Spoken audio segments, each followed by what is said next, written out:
부처님 왈 나는 한마디도 하지 않았다. 비설소설.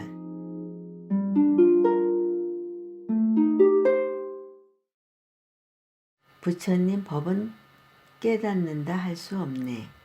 다만 말하자니 법을 깨닫는다 할 뿐이네. 모든 부처님도 이와 같이 닦으셨으니 실상은 한 법도 얻은 바 없네. 진실해 보살의 개송. 참으로 헷갈리게도 말씀하고 계십니다. 그렇다고 항의할 수도 없는 노릇 아니겠습니까? 더욱이 상대의 이름이 진실해 보살이니 말입니다. 여러분은 그렇다 치고 저는 이게 무슨 고생입니까? 저의 이 고충을 여러분만이라도 좀 헤아려 주십시오. 금강경에서 정황 증거들을 찾아보겠습니다.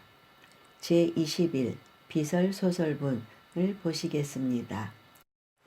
수보리야, 너는 이렇게 말하지 말아라. 열애가 내가 설명한 바 법이 있다고 생각하리라는 이런 생각을 내지 말아라. 왜냐하면 만일 어떤 사람이 말하기를 열애가 설명한 바 법이 있다고 하면 곧 부처님을 비방하는 것이고 나의 말한 바 뜻을 알지 못하는 것이기 때문이니라. 수보리야, 설법이라고 하지만은 사실 설명이 될 수 있는 법은 없는 것이며 다만 설법이라고 이름할 따름이다. 그때 수보리가 부처님께 사려었다. 세존이시여, 행여 어떤 중생이 이 다음 세상에 이런 법문을 듣고 믿는 마음을 내는 이가 있겠나이까? 부처님께서 말씀하셨다. 수보리야, 그들은 중생도 아니며 중생이 아닌 것도 아니다. 왜 그런가? 수보리야, 중생이다, 중생이다 라고 말하지만 열애는 그들을 중생이라고 하지 않는다. 중생은 다만 그들을 가리키는 이름일 따름이다. 이번에는 이에 대한 그 유명하신 청담 스님의 해설입니다. 양우당 1977년. 열애는 육신으로 있는 것이 아니므로 어떤 모양으로 볼 수 없고 열애의 법은 생각으로 헤아려 알 수 없는 법입니다. 이렇게 말이 아니고 설명할 법도 없는 것인데 중생을 제도하기 위해 거짓으로 가정을 해 법을 설하시어 84,000 법문을 하십니다. 그러나 이 설법은 설법하시는 주체인 부처님도 공하고 설하는 내용인 법 자체도 또한 공한 것이니 설법하시는 말씀의 실체가 또한 공한 것이고 내지는 설법의 대상인 중생도 역시 공의 도리로 이끌어 오기 위한 대상이어서 부처님의 설법은 종일 말씀하셔도 한 말씀도 하신 것이 아니며 49년 설하신 것이 한마디의 설법도 아닙니다. 그러나 아무 설할 것도 없는 공한 자리에만 주저앉아서 중생 제도도 안 하고 설법도 안 하면 소승이고 역시 집착입니다. 그러므로 부처님은 한마디 설법도 없는 자리에서 큰 자비심으로 말이 아닌 말로 설법하신다는 뜻으로 비설소설분이라 한 것입니다. 여러분들이야 청담 스님의 해설이니 감개가 무량하실지 몰라도 저는 솔직히 뭔가 허전합니다. 불교계 신문에 1년에 한 번쯤은 어느 조실 스님의 입에서라도 도에 대한 대답으로 빠지지 않는 소리를 또 듣는 것 같아서입니다. 그런 소리란 다름 아니라 도란 졸리면 자고 배고프면 밥 먹는 것 이란 선빵 대선사의 말씀입니다. 그 말씀은 중국의 송나라, 우리나라로 치면 고려 때쯤이니 적어도 1000년 이상은 울거먹은 표현입니다. 그런데 문제는 지금 이 시대에는 서울역의 노숙자도 똑같은 말을 할 수 있다는 말씀입니다. 아니, 그들은 철저히 실행하고 있지요. 길에서 사니까 분명 도인이기도 하고요. 불경스럽다고요. 그럴 것입니다. 저도 본질에서 벗어난 비유라는 것을 알고 한 말입니다. 그러나 불경스럽다는 생각이 든다면 저 같은 놈도 흉내낼 수 있는 앵무새 소리가 아니라 나만의 것을 보여주십사 하는 것입니다. 현대와 미래의 중생들은 저같이 업장들이 두터워 그 법문의 진위를 짐작조차 못하거든요. 그리고 이왕이면 서쪽에 해가 뜨니 물고기 산에 오르고 하늘과 땅이 뒤섞이네. 이것은 제가 30초 만에 만든 것입니다. 하는 식의 법문도 심히 어리석긴 하지만 같이 살아가는 대부분인 중생들을 위해 제고해 주십사 부탁드립니다. 외람된 말씀은 그만하고 개송을 제 뜻대로 설명해 드리겠습니다. 청담 스님의 해설도 불법을 공에 비유하는데 그 공의 개념이 역시 무를 연상케 합니다. 다시 확인하면 아무 설할 것도 없는 공한 자리에만 주저앉아서 중생 제도도 안 하고 설법도 안 하면 이라 하셨는데 공하면 자리에만 주저앉아 아무 일도 안 한다는 뜻으로 새기신 것으로 보이니 제 말씀이 맞지요. 저는 그 반대의 관점에서 설명해 드리고자 합니다. 온 우주 세계에 우리 사사로운 일상 세계를 포함해 불법 아닌 것이 없어서 차라리 이것이 불법이다 라고 말해버리면 그 이외의 것은 불법에 포함이 안 되어 버리는 꼴이 되니까 부처님이 고육지 책으로 나는 한마디도 설한 바 없다 라고 해버리신 것이라는 겁니다. 다시 설명하면 나는 한마디도 설한 바 없다 라고 선언하지 않으면 84,000 법문과 대장경 이외의 것은 모두 불법이 아닌 것이 되어 버린다는 말씀입니다. 이 관점이 화엄경으로 바라보는 불법의 모습입니다. 이 한 가지만 거론해도 성경의 글자에 매달리는 기독교보다 불교가 얼마나 심오하고 호탕한 종교인가를 불자들은 잊지 말아야 합니다. 이번 개송만큼은 저도 더 이상은 문자로 설명드릴 수 없으니 스스로 해결해 보십시오. 어느 마음에 점을 찍을 것인가? 과거심, 현재심, 미래심. 현재는 화합한 것이 아니며 과거 미래 또한 다시 그러하여 온갖 법이 모양이 없음이니 이것이 곧 부처의 참된 본래의 모습이네. 진실해 보살의 개송. 우선 선가에서 흔히 하는 봉의 원조인 덕산 스님의 얘기를 소개합니다. 덕산 스님은 처음 북방 서쪽 땅에 있으면서 교학을 깊이 연구했는데 특히 금강경에 통달하여 세인들로부터 주금강이라고 칭송을 받았다. 스님은 당시에 남방의 직지 인심 견성 성불을 주장하며 교학을 전적으로 무시하는 선종 무리가 있다는 소문을 듣고 크게 분개하여 평생 연구했던 금강경 소초를 짊어지고 그 무리를 질책하기 위해 여정에 올랐다.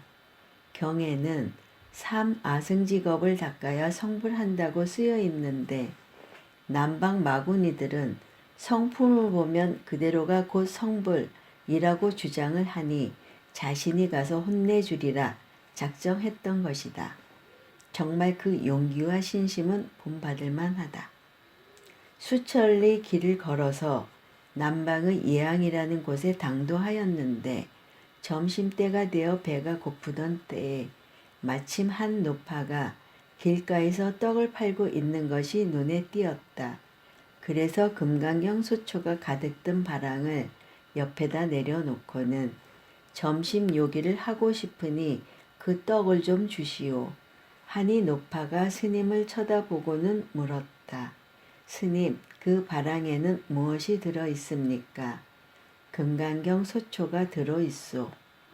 그러면 제가 금강경에 대해서 한마디 물어보겠습니다.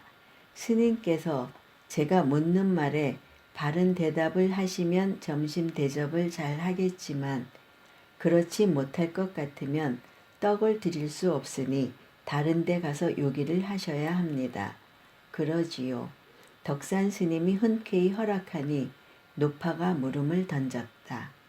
금강경에 과거의 마음도 얻을 수 없고 현재의 마음도 얻을 수 없고 미래의 마음도 얻을 수 없다고 하는 말씀이 있는데 스님은 지금 어느 마음에 점을 찍으려고 하십니까? 여기서 덕산 스님은 꽉 막혀버렸다. 금강경은 완전히 달통했다고 자신했기 때문에 그 살림살이를 가지고 남방 선지식들을 혼내주려고 수천리 길을 작심하고 달려가는 판인데 길가에서 떡 파는 일개 노파의 한마디에 그만 벙어리가 되어 버렸던 것이다. 여기서 그 위세당당하던 의기가 한풀 꺾여 노파에게 이 근방에 큰 스님이 계십니까? 하고 물으니 노파가 한 곳을 일러주었다. 여기에서 한 오리쯤 가시면 용담사라는 절이 있는데 거기에 숭신선사라는 훌륭한 선지식이 계십니다.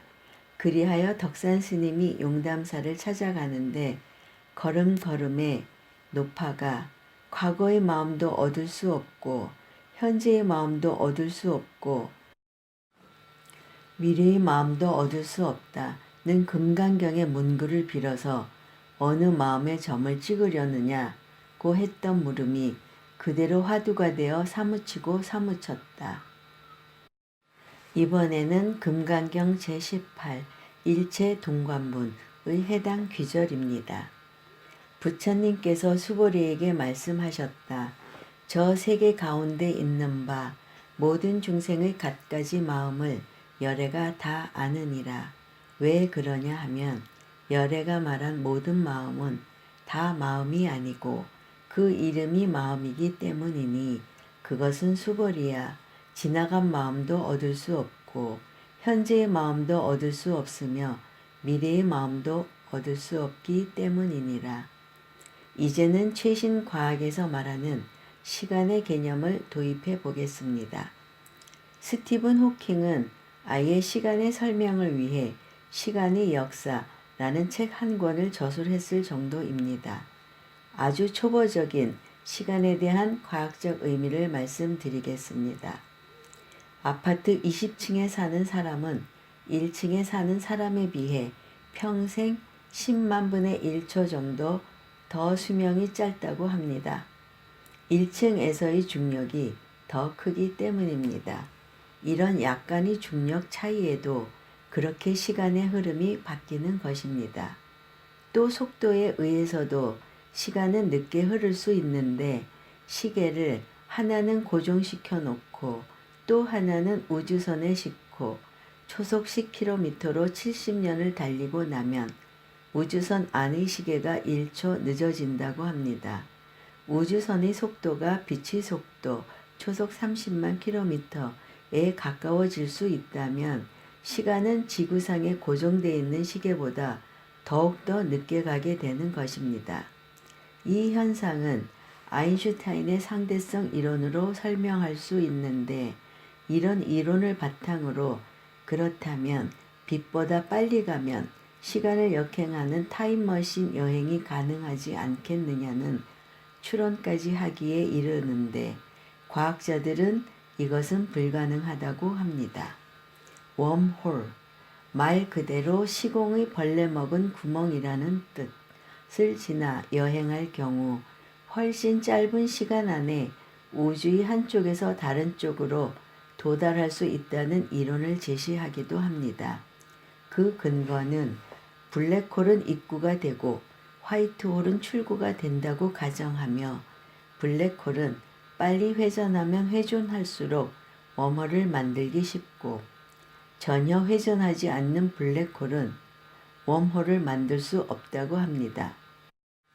하지만 화이트홀의 존재가 증명된 바 없고 블랙홀의 기조력 때문에 진입하는 모든 물체가 파괴되어서 웜홀을 통한 여행은 수학적으로만 가능할 뿐이라는 것이 현재의 이론입니다. 웜홀, 벌레 구멍은 벌레가 사과 표면의 한쪽에서 다른 쪽으로 이동할 때 이미 파먹은 구멍을 뚫고 가면 표면에서 기어가는 것보다 더 빨리 간다는 점에 착안하여 이름 지어진 것이라고 합니다.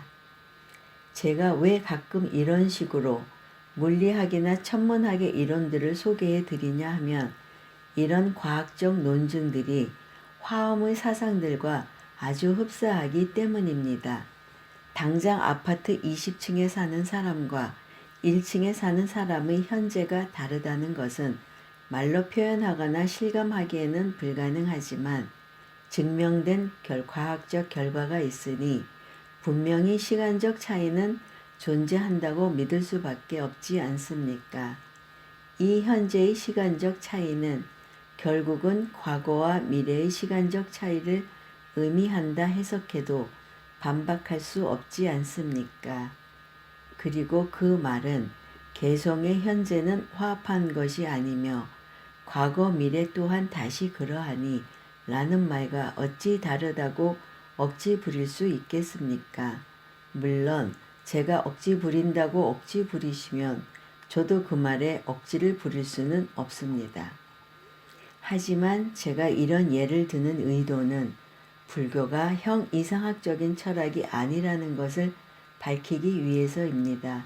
좀 더 적극적이고 과학적이고 또 분석적인 안목을 갖고 새로운 미래의 불교를 만들어가지 않으면 인도에서 불교가 거의 멸했듯이 앞으로 몇백 년 후에는 어떤 상황이 기다릴지 낙관적이지만은 않다는 현실을 직시해야 하고 과학과 문명의 발전을 단순히 환경 파괴나 인간성 상실, 물질에 대한 집착으로 몰아붙이는 어리석음을 저지르는 일은 절대 없어야 한다는 것입니다.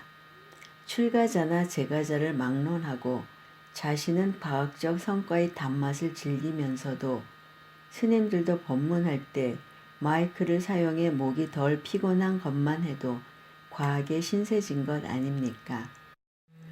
과학을 성토하는 것은 시대착오적이라기보다 불법의 깊은 이해가 부족한 탓입니다. 남은 설명은 개송 뒷부분 온갖 법이 모양이 없으면 이곳이 곧 부처의 참된 본래의 모습이네에 대해서는 앞서 지금 네가 보고 있는 것은 나의 몸뚱이일 뿐에서 언급한 바 있습니다. 또한 공과 법, 비로자나불 등의 설명과도 연관이 있고 앞으로도 계속 직접 혹은 간접적으로 언급이 될 것입니다.